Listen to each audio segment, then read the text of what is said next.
বৃষ্টিতে ভিজছে স্বতন্ত্র কমলিনী। এবার প্রেমে হাবুডুবু খাচ্ছে দুজন। তবে কি রাতেও বাইরে থাকবে? বৃষ্টিতে দুজন মিলে প্রাণ ভরে ভেজে নতুন কেউ নিজের এই পাগলামিতে জড়িয়ে নেয় কমলিনী। বাড়ি ফিরলে বড় ধামাকা অপেক্ষা করছে।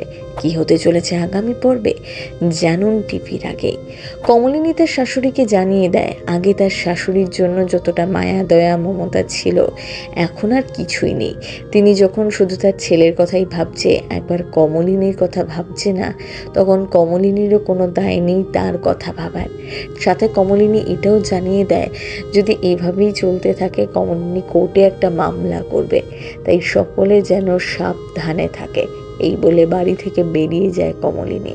বাড়ি থেকে বেরিয়ে নতুনের সাথে ফটো তোলার উদ্দেশ্যে রওনা দেয় কমলিনী। কমলিনীকে নিয়ে শহরে কোলাহলের বাইরে একটি সুন্দর জায়গার উদ্দেশ্যে রওনা দেয় নতুন।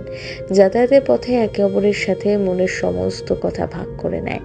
এই প্রথম দুজনে একান্তে সময় কাটানোর সুযোগ পেয়েছে। এর আগে কখনোই তাদের আলাদা করে কোথাও যাওয়ার সুযোগ হয়নি। তাই একে অপরের সাথে কাটানো একান্ত মুহূর্তের সময়টা ভীষণভাবে উপভোগ করছেন দুজনেই। তাদের মধ্যে একে অপরের জন্য রয়েছে অগাধ সম্মান, ভালোবাসা। সেখানে কোনো কালিমা নেই, কেউ কখনো কাদা ছোড়াছুড়ি করতে পারবে না তাদের সম্পর্ক নিয়ে। কিন্তু সমাজ বরাবরই তাদের সম্পর্ককে অন্য চোখে দেখছে। তাই এই সমাজের কথা ভেবেই কমলিনী বারবার পিছিয়ে এসেছে। গাড়ি চালাতে চালাতে ফটোগ্রাফির জায়গায় গিয়ে পৌঁছায় দুজন। সুন্দর স্নিগ্ধ গ্রামে কমলিনীকে নিয়ে উপস্থিত হয় নতুন। শহরে কোলাহল থেকে অনেক দূরে শান্ত শিষ্ট পরিবেশ। এখানে কমলিনী প্রাণ ভরে ছবি তুলতে পারবে। এই গ্রামেই থাকা খাওয়ার ব্যবস্থা করেছে নতুন। ছবি তুলে খাওয়া দাওয়া করে বিকেল বিকেল রওনা দেবে, তাই তাড়াতাড়ি আর ছবি তুলে নিতে বলে নতুন। নতুনের কথায় গ্রামে বিভিন্ন দিকে নিজের ক্যামেরা বন্দি করে নেয় কমলিনী।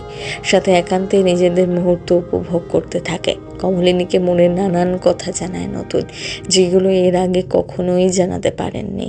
দুজনের এই স্নিগ্ধ মুহূর্ত বারবার দর্শকদের আকর্ষণ যে করবেই তার বলার অপেক্ষা রাখে না। ছবি তুলে নিজেদের সাথে সময় কাটিয়ে গোটা দিনটা পেরিয়ে যায়, কিন্তু ছবি তুলতে অনেকটাই সন্ধে হয়ে যায়। এদিকে ঝমঝমিয়ে বৃষ্টি নামে। অনেকদিন বৃষ্টিতে ভেজেননি কমলিনী, তাই তার মনের ভেতর লুকিয়ে থাকা শিশুসুলভ ভাবটা যেন প্রকাশ পায় বৃষ্টি দেখে। দুজন মিলে প্রাণ ভরে ভেজে নতুনকেও নিজের এই পাগলামিতে জড়িয়ে নেয় কমলিনী। এদিকে তারা সাথে কোনো আলাদা জামাও আনেননি। তাড়াতাড়ি রিসর্টের উদ্দেশ্যে রওনা দেন। খাওয়া দাওয়া করে তারপর তারা বাড়ির উদ্দেশ্যে রওনা দেবে। অনেকটাই দেরি হয়ে গিয়েছে। মিঠি খুব চিন্তা করছে, বারবার ফোন করছে, কিন্তু নেটওয়ার্কের সমস্যার জন্য না কমলিনী ফোন করতে পারছে, না মিঠি মাকে ফোনে পাচ্ছে। এদিকে বাড়ির বাকিরা সুযোগ খুঁজবে কখন কমলিনী ফিরবে আর তাকে অপমান করবে। সিনে চক্র ব্যুরো।